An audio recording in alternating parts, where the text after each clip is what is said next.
8 से विभाजकता का जो नियम है उसके लिए क्या करना पड़ेगा, यदि किसी संख्या का अंतिम 3 अंक कोई भी बड़ा सा डिजिट हो या छोटा सा डिजिट हो, उस संख्या का आखिरी का 3 अंक सिर्फ हम लोग को देखना है।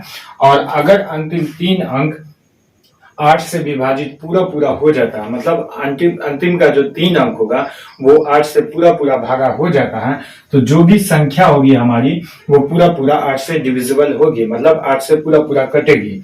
फॉर एग्जांपल के लिए हम एक नंबर लिए हैं 43206824। अब इसका सिर्फ 3 अंक देखना है, ये तीन अगर 8 से कट जाता है तो पूरी संख्या ही 8 से डिविजिबल हो जाएगी। तो अगर हम इसे 8 से भाग दे करके देखते हैं तो 8 एकन 8 और 8 तरीके 24, मतलब ये 103 दफे में कट जाता है, मतलब ये सारी संख्या जो है वो 8 से डिविजिबल होगी। दूसरा एग्जांपल है इसका 9960, तो इसके 3 अंक को हम सिर्फ घेरा करेंगे, अगर ये 8 से कट जाता है तो पूरी संख्या ये 8 से डिविजिबल होगी। अच्छा, ये 8 एकन 8 हो जाता है, 8 दूना 16 हो जाता है, 120 दफे में ये पूरा कट चुका है। तो मतलब कि 9960 जो है वो संख्या 8 से डिविजिबल है, 8 से हम इसे काट सकते हैं। अगली संख्या है कि 4206। अब 4206 8 से डिविजिबल है या नहीं, तो सिर्फ हम आखिरी की 3 संख्या लेंगे और उसे 8 से डिविजिबल करके देखेंगे। अगर ये डिवाइड हो जाता तो ये 8 से कटेगा, तो 8 दूना 16 हो जाता, मतलब 2 टर्म में ये कट चुका है।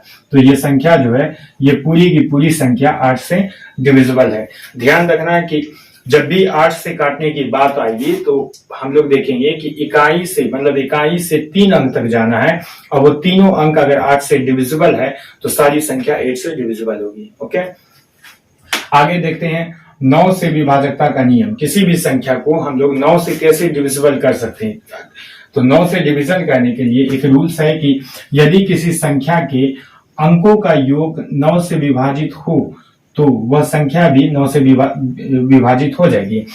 मान लो कि कोई भी संख्या हमको बड़ा सा डिजिट दे दिया, उस डिजिट का एडिशन अगर 9 के टेबल में आ जाता है, मतलब उस डिजिट को हम लोग जोड़ेंगे और उसका कुल योग जो है 9 के टेबल में आ जाता है, तो वो संख्या भी 9 से कटेगी। जैसे हम लिए एक संख्या 1836, तो इसका एडिशन करेंगे तो 1 + 8 + 3 + 6 सबको जोड़ेंगे तो 18 आएगा। 18 9 के टेबल में आता है, इसीलिए ये संख्या क्या होगी, 1836 भी 9 के पारे से पूरा पूरा कटेगी। अगली संख्या है 5256। 5256 जो है वो 5256 ये सबको ऐड किए, जो भी संख्या दी होगी उसको पहले एडिशन करेंगे और उसका जो योग होगा अगर वो 9 के टेबल में आता तो वो संख्या 9 से कटेगी। तो इसका एडिशन आता है 18, मतलब ये 9 के टेबल में आता है, इसीलिए ये पूरी संख्या जो है 9 से कटेगी। अगला नंबर है 83473, तो 8 + 3 + 4 + 7 + 3 सबको जोड़ेंगे तो 27 आएगा, और 27 क्या है 9 के टेबल में आता है, पूरा पूरा कटता है 9 से, तो 9 × 27। जब इसका एडिशन कटता है तो ये भी कटेगा। तो आप लोग क्या ध्यान दिए कि 8 से काटने के लिए किसी भी संख्या का इकाई से 3 अंक जो है वो 8 के टेबल में आना चाहिए।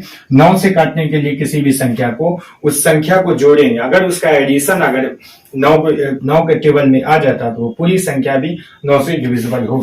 इसी तरीके से अगर ये चीज हम लोग को जानकारी रखना काफी जरूरी है, क्योंकि कैलकुलेशन करना, मैथ अगर सीखना है आपको तो कैलकुलेशन करना काफी जरूरी है। और ये चीज का नॉलेज अगर आपको अच्छा लगा, अगर आपको ये चीज समझ में आया तो प्लीज हमारे चैनल को लाइक और सब्सक्राइब करें।